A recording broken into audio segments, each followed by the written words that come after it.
Hey beauties, good morning to you.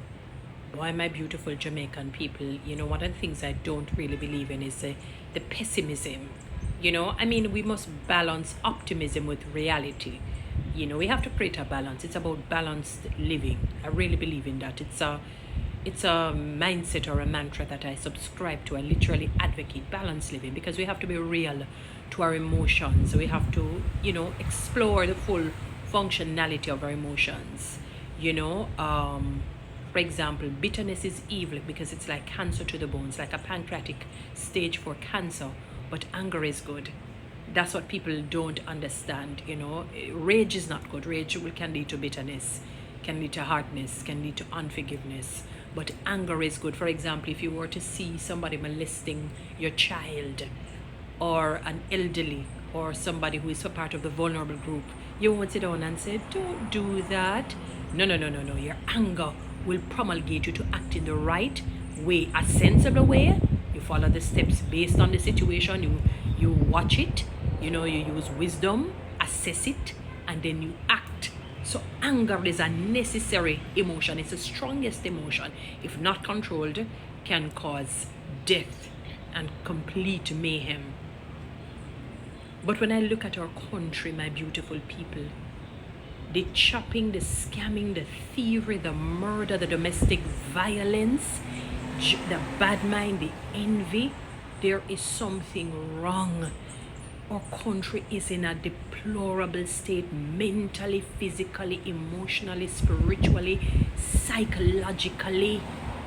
We are rotting.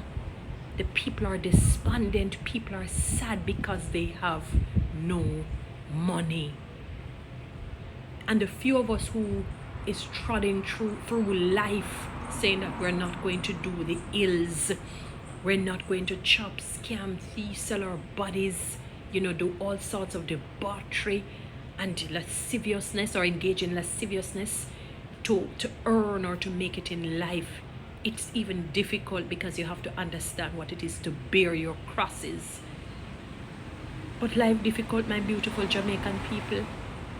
I don't even know what the leaders of our land is doing. I don't know. They're leading in complete utter darkness. It's like they're in their own home with all lights off and the place is pitch dark. That is what is happening, and we are asking them to walk on a straight line. That is what is happening in terms of our leadership here. The country is in a bad state. People are broke. They are broke.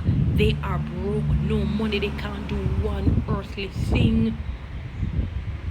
And I'm not talking just people of the lower echelon, even people in the middle class, even people in the upper class are feeling it, struggling. Let me tell you something. Sometimes I see some people, my beautiful Jamaicans, even though they probably have to know, use wisdom. But I don't really like, some people, might see them with a BMW, for example, or a Benz, and they live maybe Cherry Gardens or Northbrook or one of those places, and you feel that they have disposable income. Sometimes you, as the man who is cutting the grass or sweeping the street, have more disposable income than they do because their bills are beyond sky high. No, you might say they're living above their means in some cases, which they may be, because they really want people to, they don't want to look less than, they can, and the world has caused people to feel that way, and it's just that some people don't have the strength to withstand the peer pressure and just say, I don't care if you want to think I drive a jalopy, I don't care if you want to think I just live in an ordinary home, I'm not going to allow you to make me put myself in any expense. I'm not saying no, and it's not prudent for them to live that way, but I can, as a human, if we were to just get into our humanness in its fullness, at its optimal level, we can understand it's all because we literally can't do what they do. In other words, your earnings still will not allow you to buy the BMW, the Benz, and to live in Cherry Gardens or Northbrook.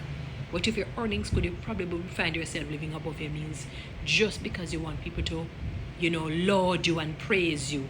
In a sense, the country is in a decadent state. It's like having, we have Jack and the Beanstalk, and you have the giant. It's like having that giant stepping on us, and we're not doing well. The public sector workers are despondent. Even a lot of the private sector workers, even a number of the private sector workers, don't bother feel that they're not important as well. Not all of them are earning well. Many people are underpaid, overused, underemployed. So they have very high academia skills. You know, their level of educational attainment is high. So it's like somebody at the PhD level, but earning at a secondary level in terms of their salary. Underemployed.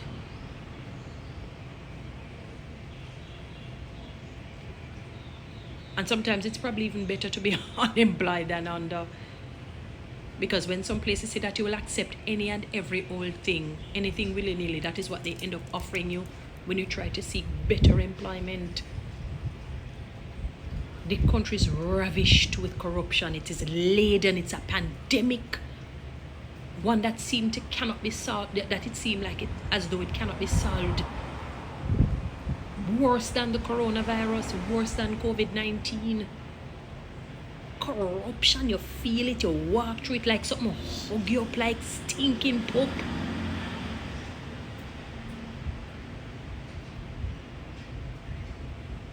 Nepotism, bad mind, which is is malicious envy or malignant jealousy, obia, necromancy, occultism, taking people man, lying on others, spreading false rumors, dishonoring God, saying all manner of evil things about God. People still do that.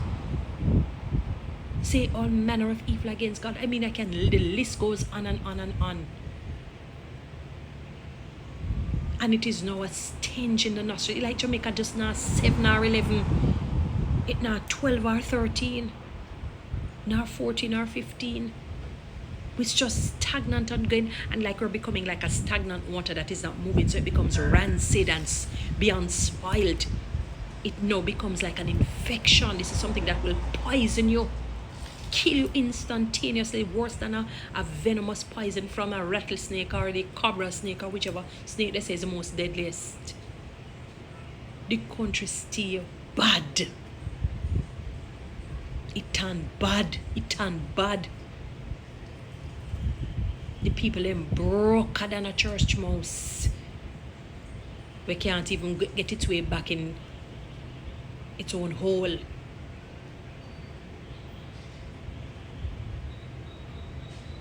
And plus people so mean, the ones who can help. You have some mean people, but nobody feels I don't have them. Some of them don't have it. Some of them mean. Not even Star Apple mean like them.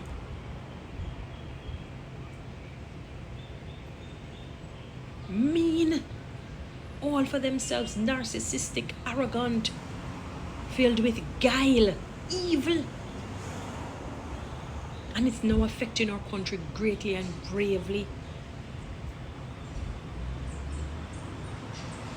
And you have some greedy and avaricious people at the top that is just raping financially the rest of people, raping financially the rest of people. It is a sad situation in our country today. 60 odd years of independence, the country don't even understand what it means to be emancipated, much more to be independent. I don't know what was conferred upon us. I don't know what was given to us. The country still stuck in a slavery mentally, emotionally. Wouldn't matter about financially. It is beyond enslaved. It depends death row, surety. Spiritually, the number of people involved in evil, it is unbelievable. The practice of obi, I can't believe the number of people that are involved with it. So Satan and his demons just let loose. They're having their party every day. They're drinking their champagne every day. But God and them. Our country needs a proper cleansing. Not just a revival, it needs cleansing. And I pray that God acts expeditiously. Can't take it anymore. We can't take it no more. It is too bad. Guys, follow me on TikTok, subscribe to my YouTube channel. Please share this message. Thank you.